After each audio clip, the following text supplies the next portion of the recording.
दीवार पर टंगी सास।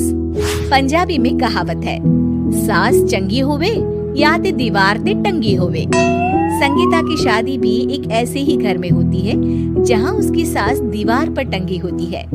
ससुर और पति शादी के पहले दिन उसे सास के फोटो के सामने ले जाते हैं, जहां ससुर जी कहते हैं, बेटा संगीता, ये तुम्हारी सास थी, बहुत नेक और भली, लेकिन थोड़ी गुस्सैल थी।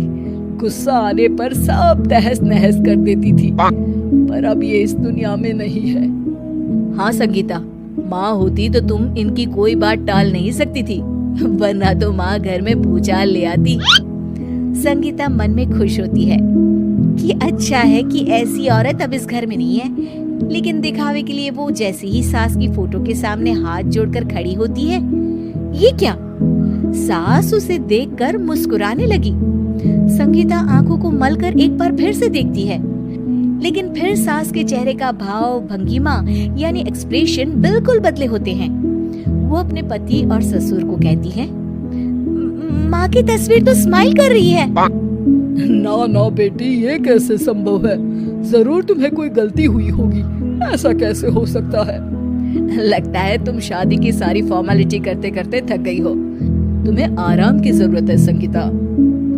खैर, सारे संगीता की बात को इग्नोर कर कमरे में चले जाते हैं। वैसे सास की फोटो पर एक्सप्रेशन एक के बाद एक बदलते ही रहते हैं। सुबह होती है, पति और ससुर को काम पर भेजकर संगीता कमरे की सफाई करने में लग जाती है कि तभी उसे आवाज आती है, टेबल ठीक से साफ करो। ऐसे भी कोई टेबल साफ करता है? इससे अच्छा तो ये गंदा ही था। किसी औरत की आवाज सुन संगीता दंग रह जाती है और सोचने लगती है कि आवाज कहाँ से आई। आवाज को नजरअंदाज कर वो फिर से अपना काम करना शुरू करती है, लेकिन इस बार तो आवाज बिल्कुल उसके कान के पास से आती है। मेरा घर है ये, जब तक मैं थी चमका कर रखती थी, हर एक चीज शीशे की तरह थी। तुम्हें तो ना सफाई आती है ना कुछ पता है। क्यों तुम्हें मेरे घर की जिम्मेदारी दे दी गई है? पता नहीं तुम में मेरे बेटे को क्या दिखाई दिया। मैं होती तो एक से बढ़कर एक लड़कियों की लाइन लगा देती।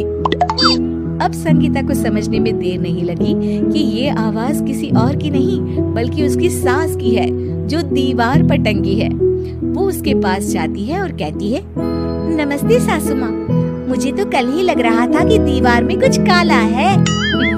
वो दीवार नहीं, दाल होती है पगली। सही पकड़े हैं सासू माँ। तो क्या हो गया आपको जो आप यहाँ भी चैन से नहीं बैठी हैं? सुना मैंने आपका व्यवहार काफी गुस्से वाला था। चुप रह तू, ज्यादा बकर बकर ना कर। घर का काम करना तो आता नहीं, आई है मुझसे बहस करने। हाँ देखिए सासू माँ, मैं आपसे साफ साफ कह देती हूँ, मुझसे पंगा लेने की कोशिश मत करिएगा। तभी पीछे से संगीता का पति आता है। अरे संगीता, किससे बात कर रही हो? कौन है वहाँ? संगीता की सास की फोटो फिर से पहले जैसी हो जाती है। आपकी माँ से कह रही थी कि मुझे काम करना आता। अरे संगीता, माना सास के ताने हर बहू को अच्छे लगते हैं, लेकिन यहाँ तो माँ है ही नहीं, तुम तो फोटो से ही। तुम भी लाजवाब हो संगीता। किसी को विश्वास नहीं होता कि संगीता अपनी मरी हुई सास की फोटो से बात करती है। वहीं आए दिन संगीता की सास संगीता को किसी न किसी बात पर आते जाते ताने देती। संगीता को भी अब सास के तानों और उनसे बात करने की आदत हो गई।